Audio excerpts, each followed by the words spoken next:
Hello, hello, hello. Welcome to Our Narrow Road podcast, where I, Amanda Williams, your host, and Avery Williams, your co-host, are living out a countercultural life, and we're inviting you to join us. We're so glad you're here. Well, good evening, friends. I am back with you tonight, and I am so happy to be. I am missing my sidekick. She has got some schoolwork, and we just wanted to free her up and get her some good rest and keep her on the right path there. So we were going to do a different podcast episode tonight, but I think we're going to postpone that one. And I said, I have some things stirring in my mind. I think I will pop on and do a solo podcast. And so what I have had stirring is just the topic of friendship and relationships in general. Any kind of relationship, but, friendships. And I just asked Avery if she would even think through some creative ways that she's learned to be a good friend. And so what all prompted this is this morning, a good friend of mine and I were having a conversation, and she said, I was feeling so discouraged today. And she kind of shared some things she was discouraged about. And she said, I just said, Lord, who else would understand this? Obviously, she's talking to the Lord. She knows he understands. But she's like, Amanda, because Amanda has a large family. They have a small business. She homeschools. She feels spread thin. She's got a graduation on her plate this year and other large events. And she's got children that are adults and have significant others. And so she was just like relishing in the fact that we had so many commonalities. And so she's like, I knew you would understand. And I got back on and I said, oh my goodness, I totally understand. Sorry, we were on Marco Polo. And I said, I totally understand.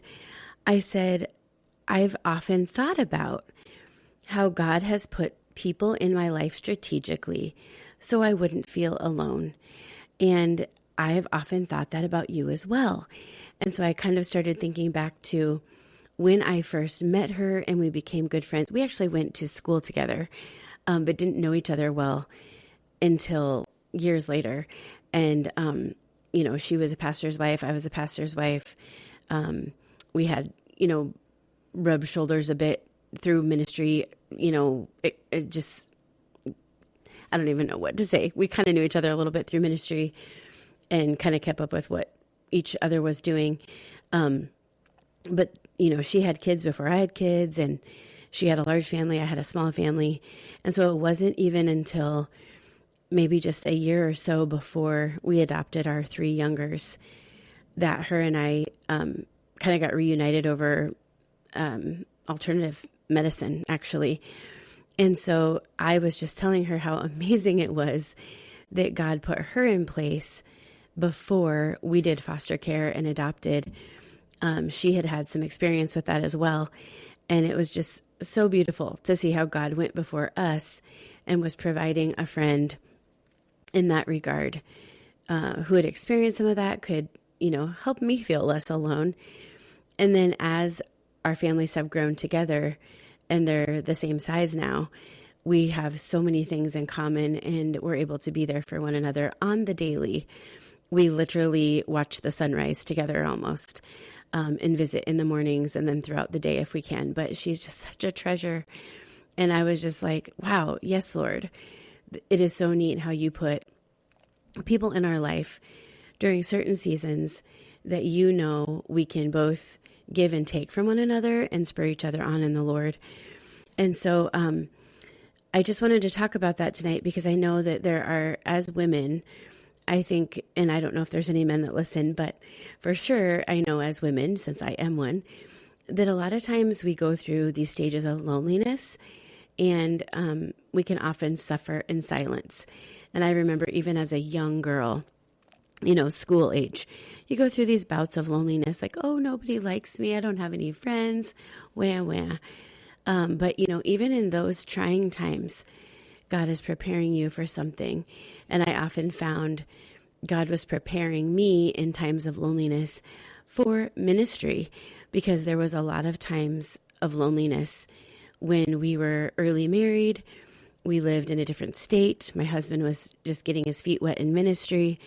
We were both working multiple jobs to make ends meet. And there was no time for friendships for me. and it was lonely.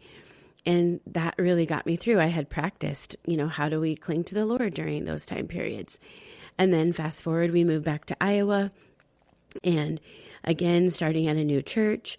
My husband's going to be gone every Sunday night and Wednesday night, and he's got meetings all week long. And I'm a first-time mom with a baby, and I know nobody in this town. I know nobody at our church yet, and they would love for him to jump in on the third day we're here and come to a bonfire and all these things. And I was still setting up a home and, managing my child, adjusting to a new room and all these things. And I didn't have it in me to make relationships yet. And so that was also a time of loneliness. And I just can see how God was so faithful through all of those stages.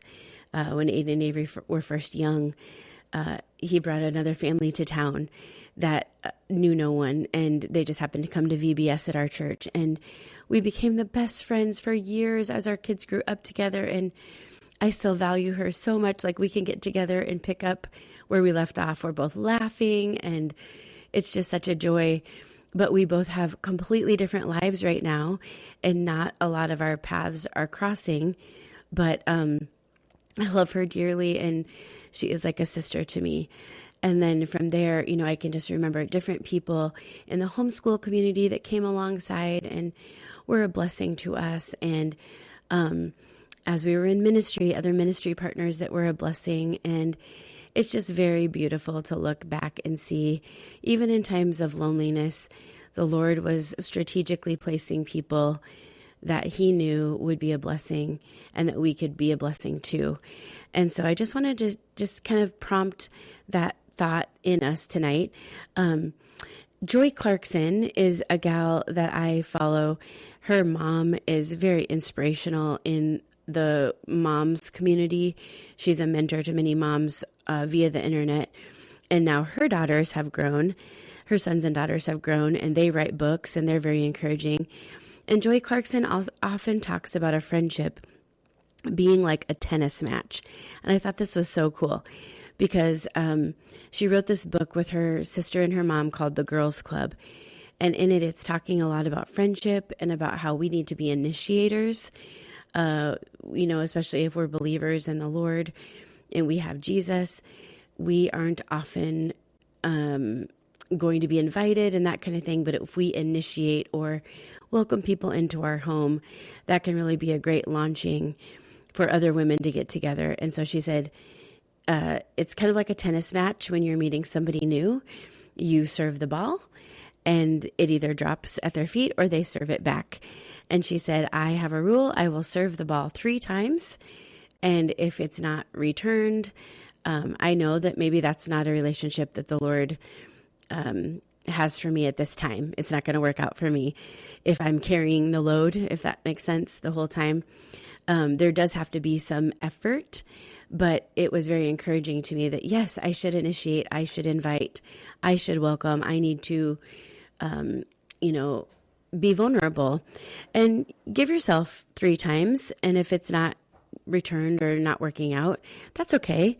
Move on. The Lord has other people for you to minister to or to be ministered to by. And I thought that was really, really wise. Plus, it's something tangible you can use when you're trying to find friends and, trying to find your way. I asked Avery before she headed up to bed, hey, Aves, what are some creative ways you've learned to be a good friend? Have I ever taught you anything that you held on to, or has anybody else ever taught you anything that you think would be valuable for our listeners? And I love just hearing her thoughts because of her age group and the differences between hers and mine. And she said, Mom, you always taught us to lighten others' loads. And she said, so what I have decided is that it takes very minimal effort for me because a lot of my acquaintances or friends that I have live hours away from here. She said it takes very low effort for me to send a text weekly saying, hey, I want to reach out. I care about you. Is there anything I can be praying for you? And she said, I want these people to know, hey, I know you exist and I'm really happy about it. And I'm like, that's really cool. And she said, and if I'm texting once a week and I don't really get a response for, the first month, she goes, then maybe I'll move it to like bi-monthly or maybe once a month. She's like, I definitely don't want to bombard people, but I do want to encourage them or let them know, hey, somebody's thinking about you today. And she said, and even if I don't get a response, I just pray for them that all is well and that if they ever need anything, that they would remember that I'm here. And so she said, I also like to remember important events. Like one of her camp friends was very, very excited at the end of the summer that she was going to be an aunt for the first time. Her older sister was having her first baby and she was so excited. Avery said, I just jotted that down and I kind of remembered a general time period that the baby was going to be born. She's like, I remembered in that month just to text her and say, hey, congratulations on becoming an aunt. And she's like, before long, she was texting me pictures of her niece, and they speak probably, weekly now. And she said, just remembering something important can really spur on an open door to a friendship. And then she said, what she also likes to do is get a Google Note or Google Sheets. And she goes, as I learned something about people, and this started, when she was young, I do remember, not when she didn't have a Google Sheet, but she did start really paying attention. She's really, really good at paying attention to others and what their likes and dislikes are. But when she was at camp, she said it was really helpful. She started a Google Sheet, and as she would learn things about her friends, she would type in there like their favorite snacks. She's like, I know one girl loves music and would always share new songs with us and new artists on the weekend. And she said, so if she's ever had like a hard week or a deep prayer request, she goes, I will send her a song that I think might minister to her. She's like, some of my friends I know are words of affirmation, so I might text a Bible verse of encouragement. And then Avery had a really good point. She goes, I've found that there's 3 types of people. There are ones who take a lot from us, and not in a bad way, she said. She's like, make sure they know it's not in a bad way. They are just in a season where they need more than they can give. And then there's some that are just like on a 2-way street with you, kind of that tennis match. I serve to you, you serve back, and the ball stays in the air. And then she said there's others who are just give, give, give. They want nothing from you. They're in a season of abundance, and they just have a lot of prayer time. They have a lot of just space to think of you and pray for you and kind of dote on you a bit. And so she said, I really love to know, how many people I can handle with the stage of life I'm in that maybe have more needs, and how many people do I need when I'm in a stage of life to be praying for me or uplifting me. And so she said, I have to find balance in that because Avery's a giver and she will give until she's sick or until she dies probably. And so she's done a really good job of that. I've seen her really grow in the last year or two, just keeping a good balance of that. I'm really proud of her. She did say one thing to share is that sometimes these text messages or your efforts could be received wrong. And she said, I always, always, always tell my friends, Mom, just like you, I don't want to wonder about you. If I do something wrong, I need you to come to me right away. Like I will take it well. And so she's like, Mom, you always taught us to search my heart, oh God. And so basically what I've always taught the kids and what I've often thought as I've matured, when somebody comes to you and they have, they've become vulnerable and they've gotten up the courage to come to you and share something that maybe you've done to offend them or something that you didn't know, it might not come out well. They might be nervous and they might yell at you, or they might say hurtful words or the wrong words or whatever it might be. I've just taught the kids to pause and just say, search my heart, oh God. I did not like the delivery of that message. I did not know I did something wrong. However, is there any truth in what they're saying, Lord? Please help me just to hear the truth in what they said and to not be easily offended by words that were chosen or the tone of voice or the timing. Just search my heart, oh God. And so she said one instance that happened for her, and she gave me permission to share this story. Some of the kids in our youth group, when Eric was a pastor, I mean, we were in small group with these families. Our kids grew up together. They're like brothers and sisters. And they're all in the graduating class together. And they've, since now have boyfriends and girlfriends that they're bringing to youth group, and they're all becoming great friends. And she said, when I was at summer camp, we were all brothers and sisters. And so you might see somebody crying on a shoulder of a big sis because he had a bad week, or vice versa. And it was no big deal. But she said, I came home for 4 days and then left for a missions trip. And she's like, everybody fell asleep in the van. I think they had like a 12-hour drive. And she said, when we got there, I had woken up and my friends behind me were sleeping. It was a boy and his girlfriend, and then another boy and his girlfriend, all in the row behind her. She goes, I just reached back and tousled their hair, the boy, the girl, the boy, and the girl, and said, good morning, sleepyheads, we're here, and didn't think anything of it.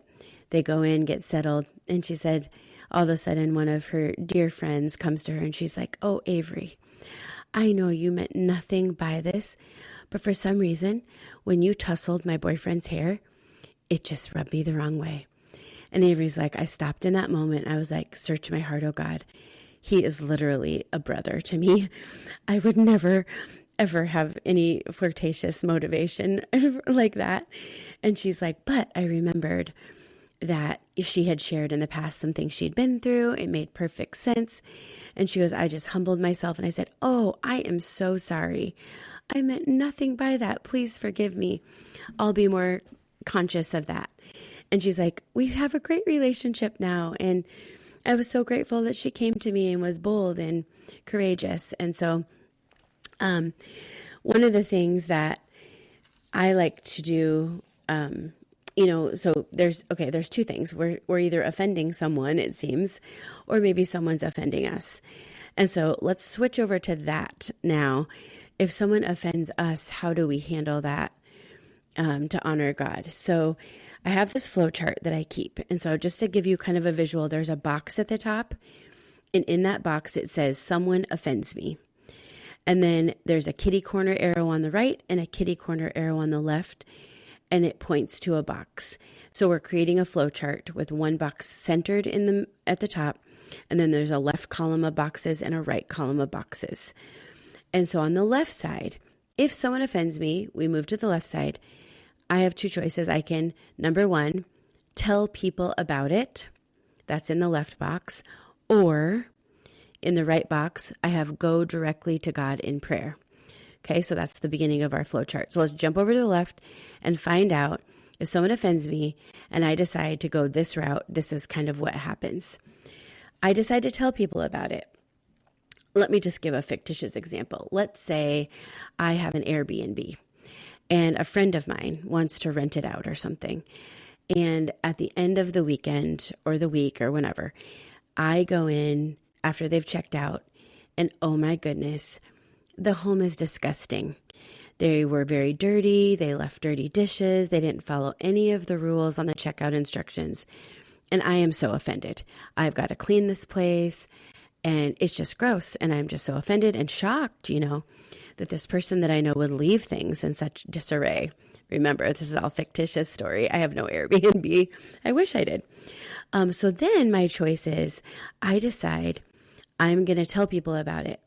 I'm going to tell them how offended I am and what this person has done to me. And the listeners begin to think less of the offender. They're like, wow, I did not know she was such a dirty person. And then their mind starts to go, oh, she must be lazy. Who would do that? My goodness.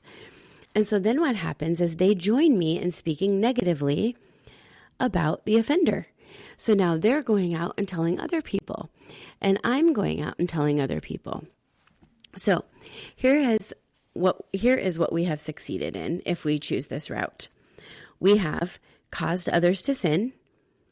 We have created division in relationships. We have made ourselves more upset by rehashing the details over and over. We have directly, knowingly, and willfully disobeyed God's word by reacting according to our flesh rather than submitting to the Spirit. Here's option 2. Someone offends me. This person rents our Airbnb, trashes it, leaves it a mess. I'm offended. Now I have to take time to clean it up. I go directly to God in prayer.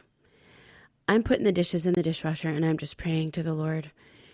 What would cause this, Lord? Please help me to humble myself. Please hear and validate my feelings.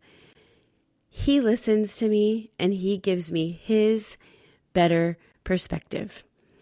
As I'm praying to the Lord, he reminds me, isn't she going through a divorce? Wasn't she staying here because she had family coming in and she didn't have a place anymore? Didn't she have to leave in a hurry because someone had to pick up their child? Doesn't she have a lot on her plate? Oh yeah. Then I start to feel this peace come over me. The need to vent to others is completely gone. And here's what I've succeeded in. I've honored God by valuing unity over the very temporary pleasure of gossiping and gaining sympathy from others. So if someone offends us, we have those two choices and the outcomes are vastly different. Very hard to do, but very, very helpful in our friendships and our relationships. Another thing to go along with that is found in 1 Peter 3, 8 through 12. And I have my Bible here. I will read that to you. Finally, all of you should be in agreement, understanding each other, loving each other as family, being kind and humble. Do not do wrong to repay a wrong, and do not insult to repay an insult, but repay with a blessing, because you yourselves were called to do this so that you might receive a blessing. The scripture says, a person must do these things to enjoy life and have many happy days. He must not say evil things, and he must not tell lies. He must stop doing evil and do good. He must look for peace and work for it. The Lord sees the good people and listens to their prayers, but the Lord is against those who do evil. I sat under a pastor one time who was preaching on this passage, and he shared it in a way that I had never really heard this shared.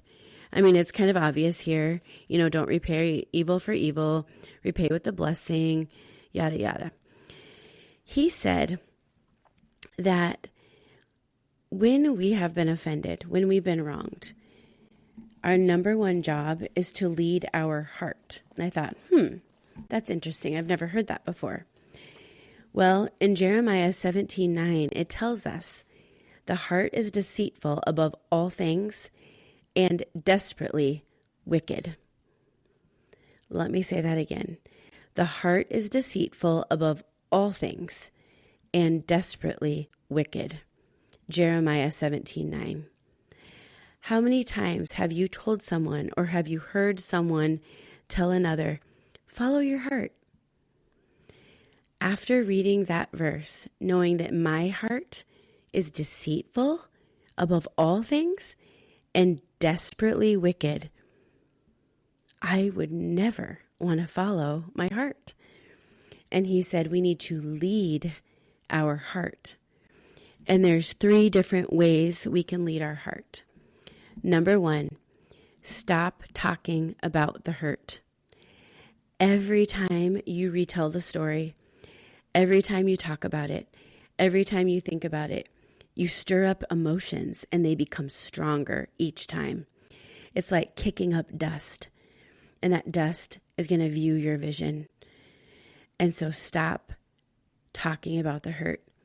Number 2, we can lead our heart by taking our thoughts captive.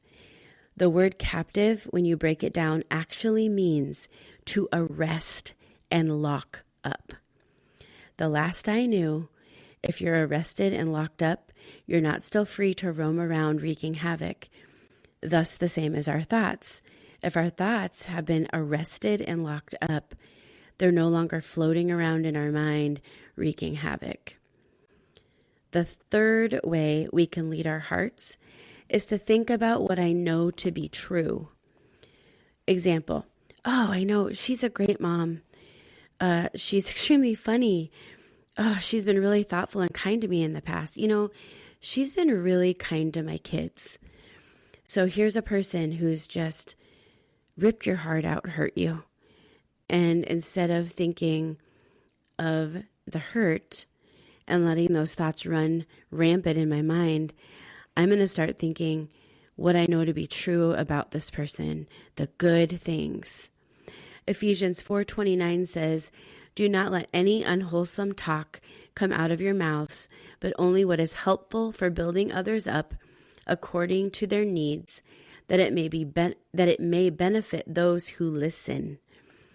And so when we lead our hearts, we are able to, as 1 Peter 3:9 says, repay with a blessing, because you yourselves were called to do this, that you might receive a blessing. And so we should let no unwholesome talk come out of our mouth. We should only speak truth. And so if somebody says, "Hey, what do you think about so-and-so?" The first thing that comes to mind is not the hurt that they caused you. The first thing that comes to mind is, "Oh, she is a great mom. She makes me laugh every time we're together. She has been really thoughtful and kind to me, and she loves my kids." And you leave it at that. You don't bring up anything else. You only speak what is a blessing, what is true, what builds others up and will benefit those who are listening. These same principles can be applied when talking about your spouse. Nothing is worse than going out with a group of gals and sitting around the table listening to them talk about how horrible their spouses are. That is very, very difficult. Yes, there may be some times that our spouses do things that are hurtful, but we don't need to be talking about those in a public setting. We need to be leading our hearts and thinking about the good that we know about them. What would benefit the listeners? Oh, my husband's a really hard worker. Oh, my husband, he doesn't remember important dates, but he is faithful. He is there every day serving our family, whatever it looks like for you. Same thing with our kids. I have struggled with this the most I've ever struggled with this in the last couple of years, and the Lord is really working on me. I had this pretty well down pat until I had to stretch myself. But to talk about the embarrassing things your kids do or the mess ups that they make when you're with your friends, it is an embarrassment to your kids, and it is it's just going to ruin your relationship. They're not going to trust you. And I've often thought, man, when I mess up, would I want my kids going out with their friends and just talking about how dumb their mom is and how she just can't get it together? I would be so hurt. And so don't do it to your kids. Share the good things about your kids. Share the blessings. Share the things that would encourage those who listen. Another thing I learned as a teenager, my dad was a pastor, and there was a gal in his church that her husband had decided to get a divorce, and they had two girls. And I remember we would drive to their neighboring town where they lived and visit with her, and just my dad would, just offer encouragement and a listening ear. And I remember him telling her one time, "Don't ever talk bad about your husband to your girls. Don't ever share the hurtful things he says or does. Always talk respectfully about him, even though you may not respect him very much right now." And I remember her saying, "Why?" And he said, "Because you don't ever, ever, ever want to be the cause of their broken relationship. If your ex-husband or ex-wife or whatever is making things rather difficult, your children will learn that on their own.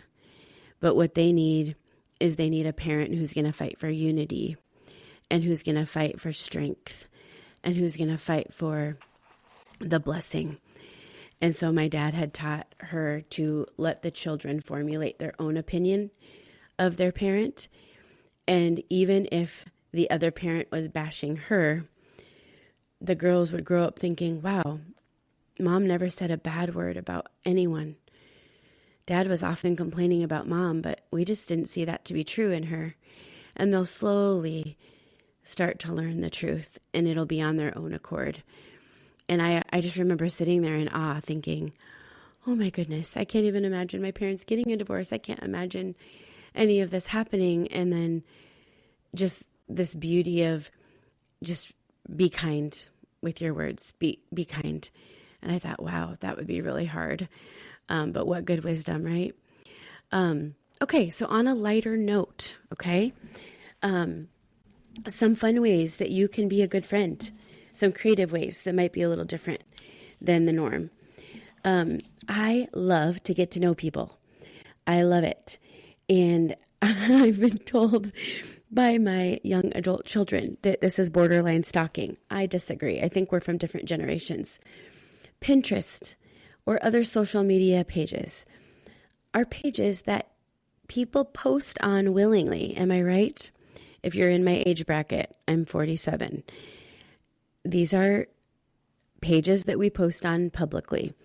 Pinterest has a private board option. If you don't want people to see what you're pinning, you can make it private. You know, people use that for birthday parties and things, like they don't want people to know they're planning. On Facebook or Instagram, you can, or I think even on Snapchat, you can have stories that you don't make public. So I think if it's public, then it's for anyone to see. So I will often, if I'm getting to know somebody, I might look them up on Pinterest. And if they have Pinterest, it's really cool because they post, you know, they might tag things like favorite meals that they want to try or a dessert board. And you can be like, oh my goodness, they love Oreo desserts. That is their favorite. Or wow, they have a ton of baking boards. They love to bake. You just learn about people, and not in a stalking kind of way, but just like, wow, that's really neat to know about them. Or maybe they're posting a lot of Bible verses, or maybe you see them out to eat at a certain restaurant often. So you're like, hey, I know that's where their family likes to go. I could get them a gift card there sometime, or just things like that. So I just love to use public information that they've already shared willingly, just to kind of get to know them a little bit and maybe bless them in ways that they wouldn't think to ask.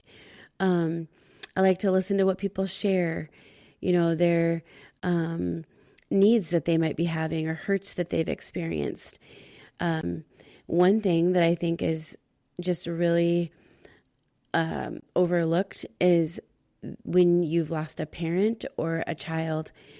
And I've heard so many times that people in my age bracket have lost a parent.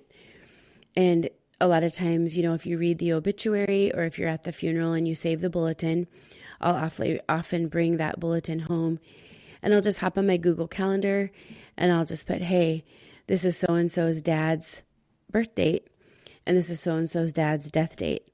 And when that pops up in my phone, I might send them a text like, hey, thinking of you today. I know this might be a difficult day. Is there anything I can pray for you? Our neighbor, when he passed away, he left behind a wife, and she was by herself and alone. And his birthday was just a couple months after he passed. And I saw that in the bulletin. And so I put that in my phone. And on his birthday, we brought her over some flowers and some cookies.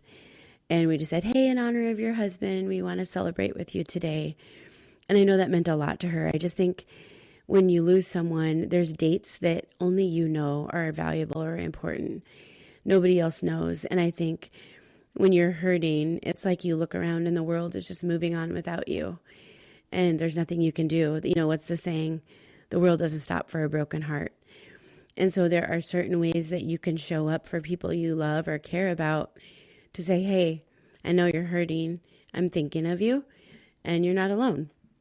And so that's kind of an interesting one that you could do. Widows or widowers, thinking of them on Valentine's. I know my kids and I, we have a couple widowers that we know. And so one year we got them 2 liter of pop, and I think it was some popcorn and like a movie ticket or something like that. And we just took it to their house, set it on their front porch, and rang the doorbell and ran. And then for the ladies, we got flowers that they could actually plant in their window boxes, around the corner or whatever. Remember mothers and fathers who have lost a child on Mother's and Father's Day. These are days that are hard, and you can be a really good friend by remembering them. Single moms, single dads on Valentine's Day as well. Just people that aren't going to receive a gift from, the norm. Just knowing that they were thought of and remembered is super special. Obviously, making people a meal when they need, or, sometimes you can be like, hey, we're going to order pizza on Friday night. You want to come down for pizza? Or, hey, I made an extra casserole. Can I drop it by? When people have a baby, showing up for them. Hey, can I come and do some laundry for you while you take a nap and I'll hold the baby? Things like that. I remember one time Eric was on a mission trip and our car broke down. And I think I had put something on Facebook like, oh, please pray. Our car broke down. Eric's gone for another 3 days or something like that. And I had this lady, her son used to be in our youth group years ago, and we hadn't talked to them for several years. We didn't run in the same circle, and her child had graduated and that kind of thing. And she reached out to me on Facebook and said, hey, do you need any groceries at the store or anything like that? And I said, oh, no, we're good. Thank you so much. And she's like, well, are there any special treats that you're out of? And I'm like, oh, well, you know me, I love kombucha, but other than that, groceries were great. Later that night, I went to let the dog out, and there was 2 of my favorite kombuchas sitting on the front step. And she didn't charge me for them. She didn't even tell me she was coming. And I felt so loved. Another time, I had put, I think on my stories, that our washing machine had broken. And quickly, a friend Venmo'd me $15. And she said, for a treat and a roll of quarters at the laundromat, you're loved, my friend. And I thought, oh, I want to be like that. I want to be a good friend like that. So those were some ways that were really special to me. And there's been several others. I've been so blessed. When people are sick, one time a gal brought over a cute little basket. It had cough drops, vitamins. She had made a homemade echinacea tincture, some homemade soup, and then a meal for our kids. And I was like, you've got to be kidding. This is amazing. And so I have started to do that. And what a blessing. Remember birthdays and anniversaries of your friends. Those are big days, big special days in their life. And so they know they're loved by you if you remember what's special to them. And also I've learned with parents, their kids are everything to them. And so remembering their kids' birthdays, special things that are going on in their kids' lives, that it just means the world. And showing up for the big things, the celebrations that their kids are having, being there for their kids, maybe going to a sporting event or showing up to the wedding or a baby shower or something like that, just being there for their kids is such a blessing to your friends. Another thing that I love is if a child's adopted or you have a friend who's having a new baby, on Etsy, they have these beautiful Christmas ornaments that show in this, such beautiful cursive, the child's full name. And then it has a little calendar and there's a red heart on their birth date or adoption date. And I have often bought one of those and tucked it in the mail. And they have a Christmas ornament when that time rolls around, and just a reminder of you every year they put it out. So anyway, friends, this is just off the cuff, and I just hope you're blessed with really great friendships in your life. And if you're feeling like you're in a time of need and you're in a time of waiting or a time of loneliness, I often say, why do we suffer in silence? So be that friend, start initiating, send your tennis ball across the net and just see what the Lord's going to do.